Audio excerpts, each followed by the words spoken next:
आदेश आदेश गुरु गोरख आदेश। ओम काली जय शिव गोरख। तो प्रेमी भक्तों, भक्तजनों, आज एक विचित्र घटना की जानकारी आपको मैं दे रहा हूँ, जो हमारे साथ करनाल से आगे गांव असंध है। असंध से 7 किलोमीटर आगे बाहरी गांव है। वहाँ पर मीरा बाबा का भी स्थान है। तो उस गांव में 7-8 साल पहले हमने श्री राम कथा की थी, और जिन्होंने हमारे से श्री राम कथा करवाई थी उनके घर में पितृ प्रेत का दोष था, और उनका एक कमरा था। उस कमरे के अंदर एक ऐसी विचित्र आत्मा थी जो उस कमरे के अंदर किसी को भी बैठने नहीं देती थी। जो भी उस कमरे में बैठता था उसको चांटा लगता था, तमाचा उसको लगता था, और घर वाले डर के मारे उस कमरे में ना किसी मेहमान को बिठाते थे, ना अपने आप उस कमरे में जाकर के बैठते थे। उस कमरे में सोफे पड़े थे, मेज डला हुआ था। तो वो जो है एक दिन मेरे पास आए कि महाराज जी इस प्रकार बात है। तो भाई उन्होंने बताया कि हमारे घर में पितृदोष तो है ही है, इसके अलावा एक ऐसी नकारात्मक शक्ति है जो उस कमरे में किसी को भी बैठने तक नहीं देती।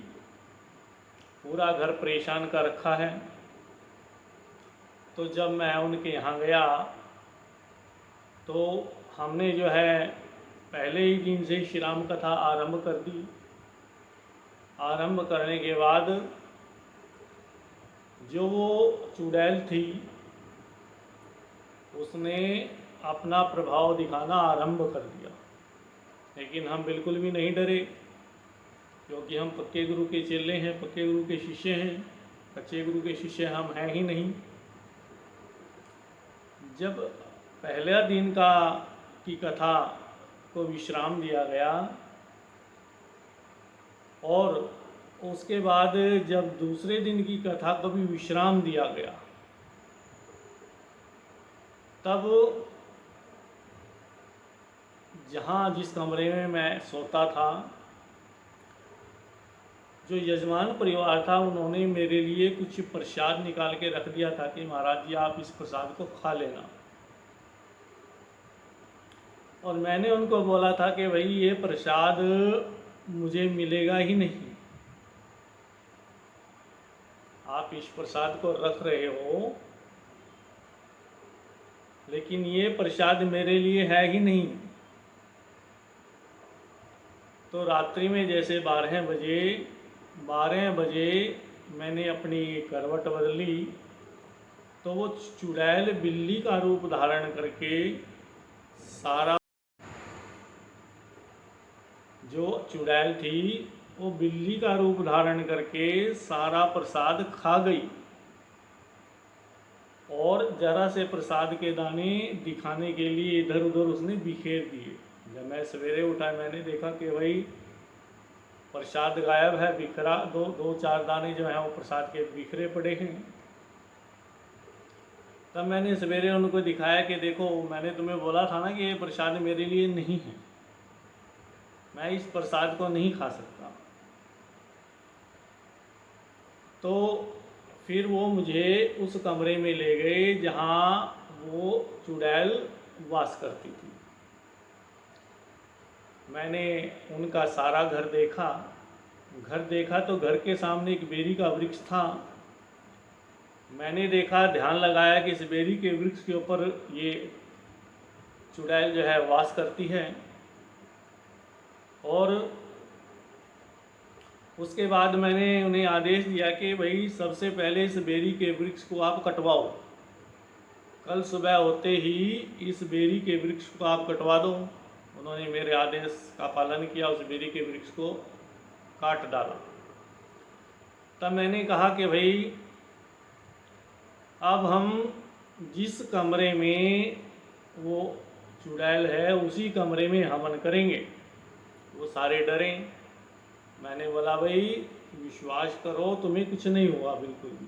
उसी कमरे में हमने बैठ करके जब हवन आरंभ किया और मंत्रों की आहुति देना आरंभ किया तो चुड़ैल आ गई। और जो मेरी बगल में यजमान परिवार का इनके रणवीर सिंह और सोमनाथ जी, मैंने आपको बताया कि रणवीर सिंह और सोमनाथ जी और उनका छोटा भाई जिनका नाम है दिलेर, जब वो मेरी बगल में बैठा हुआ था तो उससे भी वो चुड़ैल साक्षात दिखाई दे गई, क्योंकि वो मेरे साथ टच था। जब उसने कहा कि महाराज ये तो आ गई, मैं बोला तेरे को कैसे दिखाई दी? मेरे को तो दिखाई दे गई थी। मैं बोला तेरे को कैसे दिखाई दी? जब मैंने देखा कि वो मेरे साथ जो है टच था तो मैंने तुरंत उसे दूर किया, भाई थोड़ा सा मेरे से जो है गैप बनाओ। और फिर मैंने उस चुड़ैल से पूछा कि भाई बताओ तुम्हें क्या चाहिए, क्यों तुम परेशान कर रही हो? तो मैंने इनको पहले ही बता दिया था कि भाई ये तुम्हारे पड़ोस की ही है और डिलीवरी के समय इसकी मृत्यु हुई है, बच्चा होते समय। ये जापे में मरी हुई है, बड़ी खतरनाक स्त्री है और प्रेत योनि में है। इसने चुड़ैल का रूप धारण कर लिया और तुम्हारी माता जी के रूप में ये तुम्हारे को स्वप्न में दर्शन देती है और ये अपने आप को तुम्हारी माताजी बताती हैं। उन्होंने बिल्कुल सारी मेरी बात का विश्वास किया कि बिल्कुल जी ऐसे ही है जैसा आप हमारे को बता रहे हैं। तो मैंने उस चुड़ैल से पूछा कि भाई तुम्हें क्या चाहिए? तो वो चुड़ैल बोली कि जी मेरे को खीर की प्रसादी चाहिए, मैं बहुत दिनों से भूखी हूँ, आप मेरी आत्मा को तृप्त कर दो। मैंने बोला ठीक है तुझे तो मैंने उससे कहा चुड़ैल से, चुड़ैल की और मेरी साक्षात बात हो रही है भाई। उसने बोला कि मुझे खीर की प्रसादी चाहिए। अच्छा ज़रूर मिलेगी भाई। मैं बोला खीर की प्रसादी लेने के बाद दोबारा यहाँ मत दिखाई देना, और हम जो श्री राम कथा कर रहे हैं उसे सुनो और तुम्हें भोग प्रसाद दिया जाएगा। तुम उसको लेने के बाद परमपिता परमेश्वर के चरणों में अपना स्थान पाओ। इतना बोल कर के वो वापस जहाँ उसको जाना था गई भाई। प्रातःकाल होते ही हमने उनकी माताजी को बोला कि अब आप खीर की प्रसादी बनाइए, और एक डोंगे में हमने उसकी खीर की प्रसादी को डाला, उसमें पंचमेवा डाल दिया, उसको हमने राम दरबार में रखा। पूरी कथा का फल उसमें आ गया। जहाँ पर श्री राम कथा हो रही थी वहाँ रखा। 3-3.5 घंटे जो श्री राम कथा चली उस पूरी कथा का फल उस प्रसादी में आ गया। और फिर मैंने उनकी माताजी को बोला कि अब इस प्रसादी को लेकर के जो आपका मकान है, मकान की छत के ऊपर जा कर के इसको आपने रख देना है या वहाँ पर डाल देना है और पीछे मुड़ करके नहीं देखना है। तो उनकी माताजी ने मेरा कहा माना और कहा मान करके उन्होंने बिल्कुल वैसा ही किया। उस खीर की प्रसादी को मकान की छत के ऊपर जैसे ही डाला और 1 मिनट के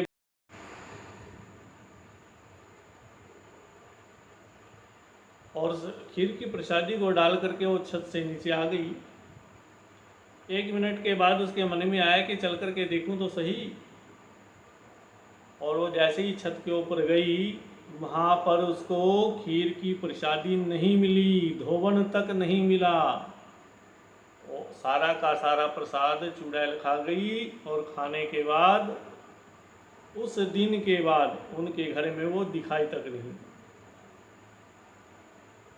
तो ये देखिए कितना बड़ा विचित्र चमत्कार है। लोग कहते हैं भूत नहीं होते, प्रेत नहीं होते, पिशाच नहीं होते। भाई इस पृथ्वी के ऊपर भूत भी हैं, पिशाच भी हैं, प्रेत भी हैं, ब्रह्म राक्षस भी हैं, डाकनी भी है, शाकनी भी हैं,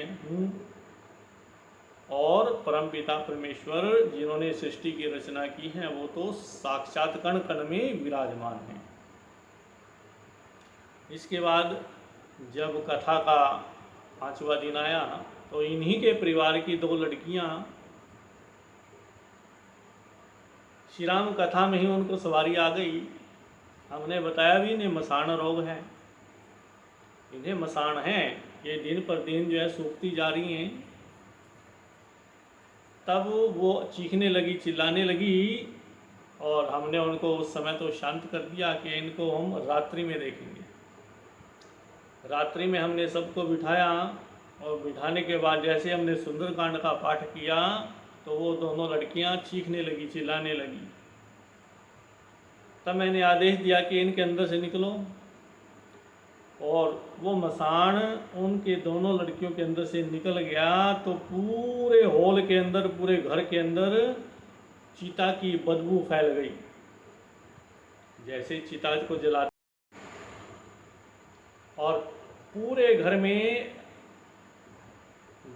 गंदी बदबू, जैसे शमशान में चिता को जलाते समय उसके बाद चिता में से आती है ना बदबू, ऐसे सभी ने उसको महसूस किया, उसको सूंघा। और जैसे ही मैंने सबको दिखाया, भाई जितने वहाँ थे 60, 70, 80 व्यक्ति और लेडीज जितने वहाँ थे, मैंने सबको दिखाया कि देखो ये है मसाण। उन्होंने उसको साक्षात महसूस किया, उन्होंने देखा, और फिर वो बोले कि भक्त जी अब इसको यहाँ से विदाई दो। तो तब मैंने आदेश दिया कि अब भाई इनके घर से इस गेट के जो है बाहर हो जाओ, और जहाँ तुम्हारा स्थान है वहाँ जा कर के अपना स्थान पाओ शमशान में। तब उसने आदेश मान करके जहाँ उनका स्थान था वहाँ पर जाकर के विराजमान हो गए। और उस दिन के बाद वो दोनों लड़कियाँ आज तक बिल्कुल जो है सुखी हैं, उनको कोई दिक्कत नहीं, कोई परेशानी नहीं। उनकी जो है शादी भी हो गई, उनको बाल बच्चे भी हो गए। आज तक तो कोई ऐसी मेरे पास दोबारा कंप्लेंट उनकी आई नहीं, बिल्कुल भी। तो ये मैंने विचित्र घटना आपको सुनाई। तो हमारे पास तो भाई बहुत बड़े बड़े केस आते हैं, और आदरणीय जो श्री सदगुरुदेव महाराज हैं उनकी कृपा से हम ये जो भी मैटर है वो सॉल्व करते हैं। और श्री गुरु गोरखनाथ जी महाराज जी के आशीर्वाद से, माता महाकाली के आशीर्वाद से, माता दिगंबरा शीतला महारानी के आशीर्वाद से, और रामदूत पवन पुत्र हनुमान जी के आशीर्वाद से, तो सभी शक्तियों का आशीर्वाद हमारे को जो है प्राप्त है। अहंकारवश नहीं कह रहा हूँ, इनकी बहुत भक्ति की है, बहुत तपस्या की है, बहुत जो है सेवा की है बचपन से लेकर के अभी तक। जब जाकर के इनका आशीर्वाद मिला है भाई, अपना घर परिवार तक नहीं देखा बिल्कुल भी, बिल्कुल जो है एकांत में रह करके इनका भजन किया है, तपस्या की है, और जब जाकर के आज यहाँ तक हम पहुँच पाए हैं। और अनेक गुरुओं का भी आशीर्वाद है भाई, जहाँ जहाँ भी जाते हैं जो संत महात्मा मिलते हैं उनका आशीर्वाद हम प्राप्त कर लेते हैं। उनके चरणों में गिर करके जो भी उनके पास ज्ञान होता है उस ज्ञान का आशीर्वाद हम ले लेते हैं। तो इसलिए महामाई मेरे को बार बार बोलती है कि भाई बच्चों को समझाओ, इसलिए वीडियो मेरे से जो है डलवाती हैं और मैं वीडियो डाल देता हूँ। और मैंने पहले भी वीडियो जो है डाल रखा है कि दर दर भटकने वाले बच्चों के लिए महामाई का विशेष संदेश। अब दोबारा से फिर मैं इस वीडियो में जो है बताना चाह रहा हूँ कि जो बच्चे दर दर जो है भटक रहे हैं भाई, जिनको कहीं से भी आराम नहीं मिल रहा है, यदि वो अपना इलाज कराना चाहते हैं तो एक बार हमारे से जो है संपर्क करें और उसके बाद अपने जीवन को जो है सुखमय और आनंद पूर्वक बिताएं। देखिए भी थोड़ा बहुत इलाज का खर्चा तो आएगा, क्योंकि हमने करना पड़ेगा। जो आपको इलाज बताया जाएगा वो आपने जो है घर बैठ कर के करना है। आपके नाम का दरबार में हम यहीं से करेंगे सब कुछ, क्योंकि काम तो जो है शक्तियों नहीं करना है, लेकिन माध्यम हमारे को बनाया गया है। तो हम आपके नाम का जो महामाई हमारे को बताएगी, हम जो है सब कुछ करेंगे। तो एक बार जो है आकर के हमें भी अपनी जो है सेवा का मौका दें, और ताकि हमें भी आशीर्वाद मिले। भाई इस संसार से विदाई लेने से पहले कुछ तो अच्छा करके जाओ। वैसे तो ये कलयुग है, किसी का भी अच्छा कर लो, भलाई कर लो, जब तक काम नहीं बन जाता तब तक तो जो है पीछे पीछे घूमते हैं। काम बनने के बाद, स्वार्थ सिद्ध होने के बाद कौन गुरु, किसका गुरु, कौन शिष्य, किसका शिष्य। वैसे तो ये कलयुग है। फिर बाद में फ़ोन करके भी नहीं पूछते कि गुरुजी कैसे हो, कैसे नहीं हो, गुरुजी जीवित हैं या मर चुके हैं, कोई मतलब नहीं बिल्कुल भी। इतने स्वार्थी लोग हैं भाई। तो चलिए एक बार फिर जो है दरबार का पता आपको मैं बता देता हूँ। मेरा नाम विक्रम राणा है, गांव सारन, जिला यमुनानगर, हरियाणा। Mobile number 9017244524। तो सभी भक्तों को आदेश आदेश, गुरु गोरख आदेश। ओम काली, जय शिव गोरख।